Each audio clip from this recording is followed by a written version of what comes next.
Sir Charlie Stinky Socks and the Really Dreadful Spell by Kristina Stephenson, published by Egmont.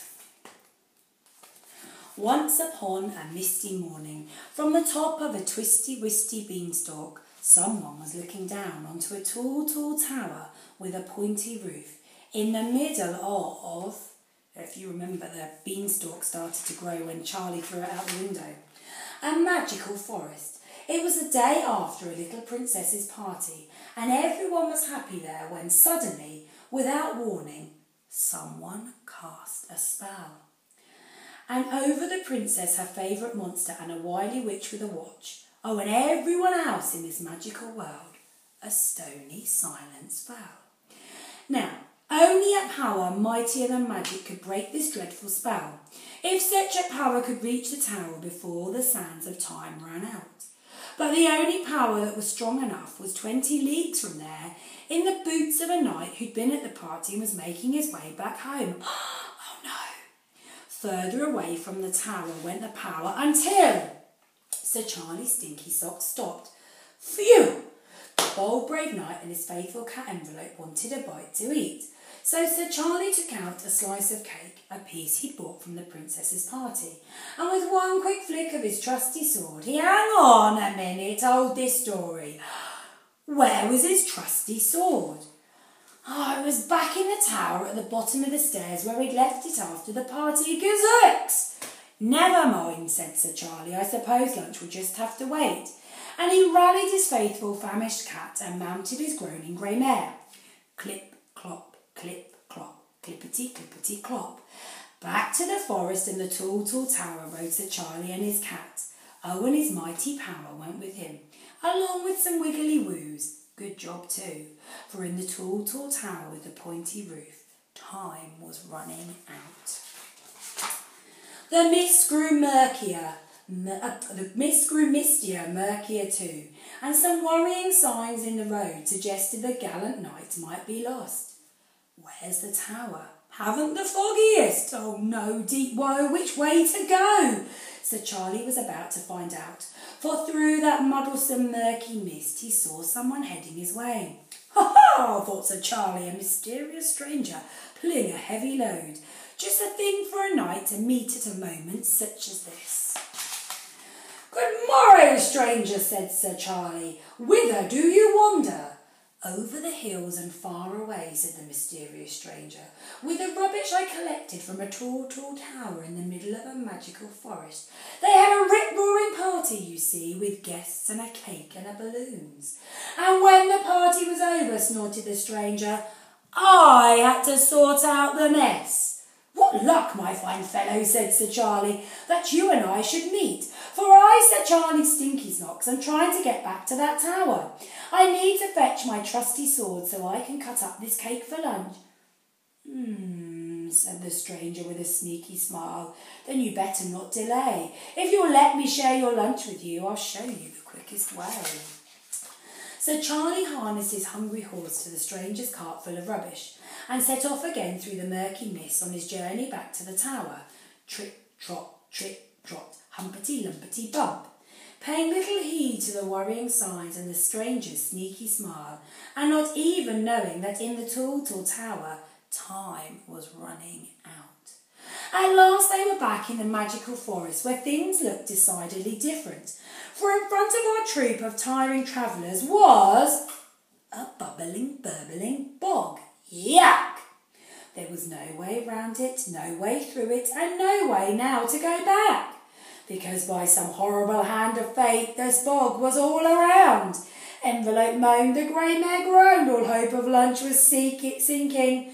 So was the cat, the horse and the cart, and the power to break the spell. Well, a quick-witted knight on a cart full of rubbish wouldn't watch this happen, no. He'd rummage around in that jumble of junk while he worked out what to do. Could you? In no time at all, in that burbling bog, clever Sir Charlie did. Yippee! How odd then that the mysterious stranger lost his sneaky smile. Slappity-squatch, slappity-squatch, splodge, splodge, splodge. So Charlie Stinky Socks and his mighty power drew closer to the tall, tall tower. The knight ignored the worrying signs and the anxious wiggly woos and followed the lead of the mysterious stranger who guided them thoughtfully through that burbling bog and the murky mist to the middle of a monstrous maze. Oh my! Now where in the world did that come from?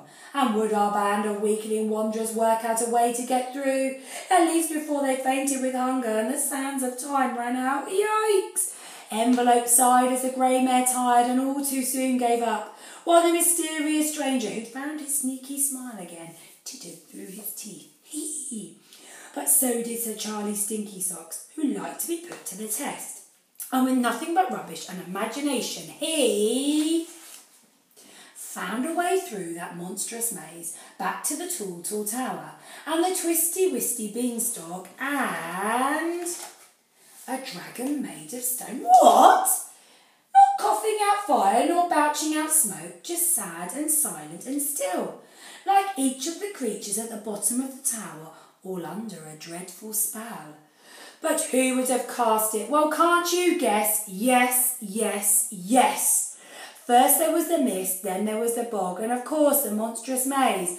Altogether the worrying signs pointed to the mysterious stranger roaring with laughter at the top of the tower, where time was almost out.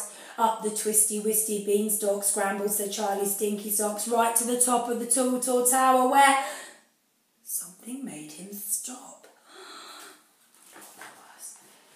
Terrible piercing spikes they were, pushing Sir Charlie back to the furthest limb of the beanstalk, where he teetered on the brink. Think, said Sir Charlie Stinky Socks, and he didn't need to think twice. With a whooshety thwack of his trusty sword, hang on a second, haven't you forgotten he didn't have his sword?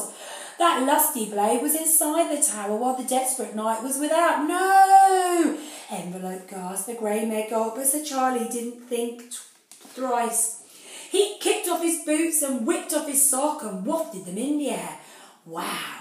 The powerful pong from those pungent socks withered the thorns away. Hey! Ha ha! Said Sir Charlie. My stinky socks are mightier than the sword. How unfortunate then that he dropped those socks as he clambered into the tower. Oh dear. I think he might need them later.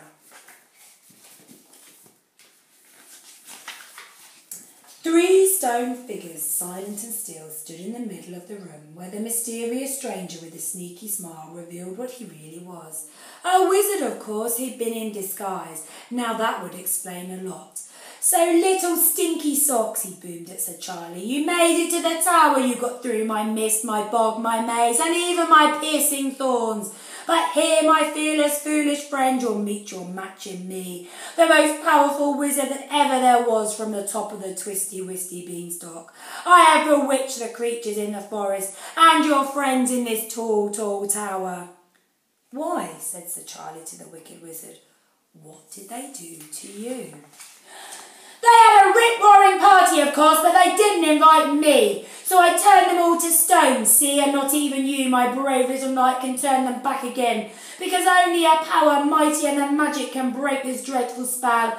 And don't you get it? Sneered the wicked wizard. That power is in your socks, but they are at the bottom of the tower, and in time is about to run out. Ha ha!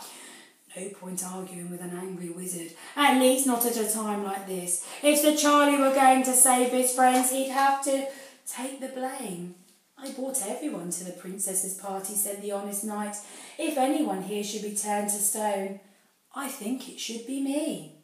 How tragic then for Sir Charlie Stinky Socks that the wizard was quick to agree. He lifted up his fearsome wand and pointed it at Sir Charlie. But wait!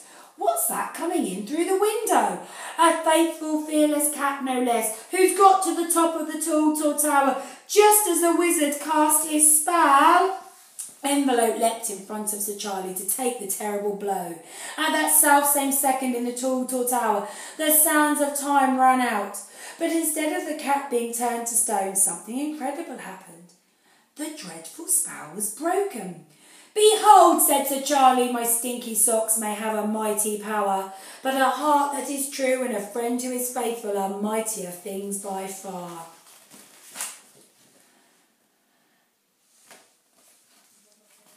Envelope leapt him. Oh no, I read that bit.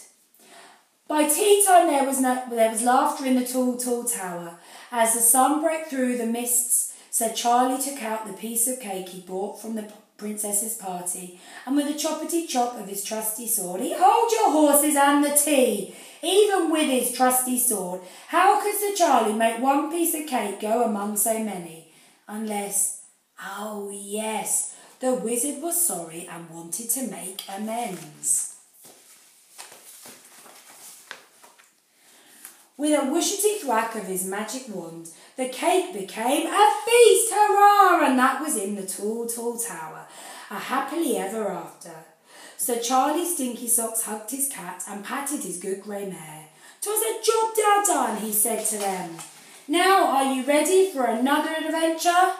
The end. I'm not sure they are really. Look at the poor cat's face.